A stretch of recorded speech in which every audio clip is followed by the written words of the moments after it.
Bonjour et bienvenue dans Histoire bretonne, la chaîne de rubricaine Histoire Braise. Dans ce nouvel épisode, Vincent nous retrace l'histoire de la Bretagne lors de la première mondialisation au travers d'objets, pièces de monnaie, porcelaine, pipes en terre cuite ou encore chocolatières.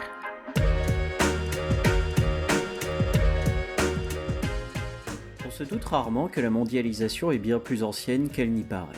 En effet, les grandes explorations, puis les premiers liens commerciaux entre Europe, Afrique, Amérique et Asie qu'elles entraînèrent dans leur suite, constituent ce que l'on appelle la première mondialisation. Et précisément, la Bretagne fut pleinement intégrée dans ce processus, ce qui se voit très bien par certains objets conservés dans les réserves du musée de Bretagne. La Bretagne entretenait tout d'abord d'importants liens commerciaux avec la façade atlantique de l'Europe, et ce, depuis la fin du Moyen-Âge. Les Bretons étaient alors connus comme les rouliers des mers, c'est-à-dire les grands transporteurs du commerce de cabotage le long des côtes. La richesse des terres bretonnes, productrices de toiles de lin et de chanvre, de sel de Guérande et excédentaires en production alimentaire, en firent d'importants acteurs commerciaux européens au XVe siècle. Cela ne s'arrêta aucunement avec l'annexion du duché en 1532, comme en témoigne cette carte du XVIIe siècle réalisée à Amsterdam.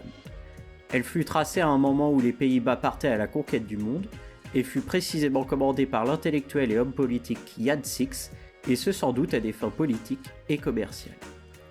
Cependant, entre le XVIe et le XVIIe siècle, l'essentiel du commerce breton se faisait avec la péninsule ibérique. De nombreux marchands malouins et vitréens installés en Andalousie assuraient une bonne part du commerce espagnol avec l'Amérique et en retiraient de nombreuses monnaies d'argent qu'ils rapportaient par la suite en France. La grande valeur de cette monnaie, parfois plus forte que celle française, explique qu'il y ait eu à Rennes un atelier de frappe monétaire clandestin. Cela est visible par cette série de coins et appareils monétaires retrouvés au moment du dragage de la Vilaine en 1841. Ils témoignent de la fabrication illégale de piastres espagnoles et portugaises à Rennes, datant des époques de Charles Quint, Philippe III et Philippe IV. Mais ce que les Bretons visaient à travers l'Espagne, c'était avant tout les produits des jeunes colonies américaines. La consommation de biens, alors encore considérés comme exotiques, se constate en Bretagne à travers cette chocolatière, dite égoïste car ne permettant de servir qu'une seule personne, le chocolat étant alors encore très coûteux, ou encore par cette saupoudreuse et cette cuillère à sucre en poudre, autant d'argenterie du XVIIIe siècle fabriquée à Rennes.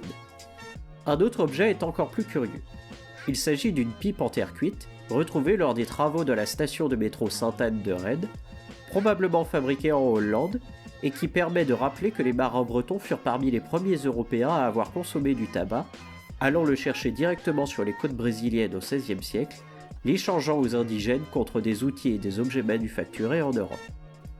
Un autre commerce extra-européen qui fut particulièrement pratiqué par les Bretons, même si aujourd'hui on ne l'appellerait plus ainsi, fut la traite négrière.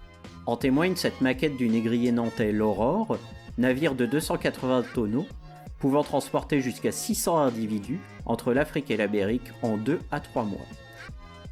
En effet, si tous les ports bretons ont pratiqué ce qui était alors connu comme le commerce de bois d'ébène, Nantes fut assurément le principal d'entre eux, assurant près de 40% de toute la traite française au XVIIIe siècle, soit environ 450 000 esclaves déportés. Mais certains Bretons n'hésitaient pas à se risquer à des destinations plus lointaines encore, en hissant les voiles en direction de l'Asie, qui fut après tout la première cible des grandes découvertes.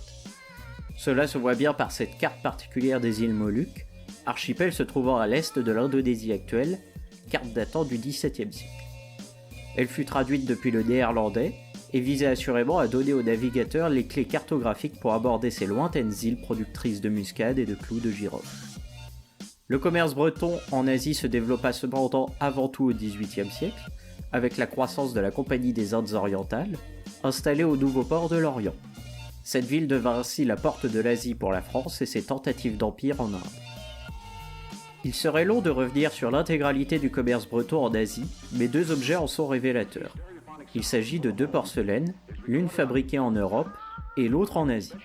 Cependant, et malgré les apparences, c'est bien celle de gauche qui est d'origine asiatique, et celle de droite d'origine européenne. La première est ornée des armoiries de Jacques-Annibal Gabriel de Farcy, président du Parlement de Rennes.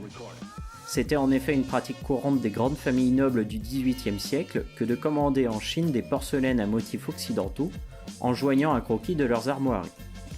À l'inverse, la deuxième est une potiche fabriquée à Delft, aux Pays-Bas, imitant des motifs chinois sur de la porcelaine européenne, et ce afin de décorer à moindre coût un intérieur du XVIIIe siècle. C'est là ce que l'on appelait une chinoiserie, ici sans doute exposée dans un riche salon de Rennes.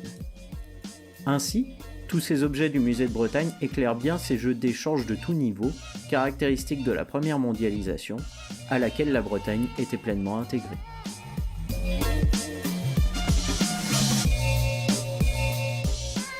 Merci pour votre écoute. Si cet épisode vous a plu, n'hésitez pas à vous abonner et à lâcher un petit pouce.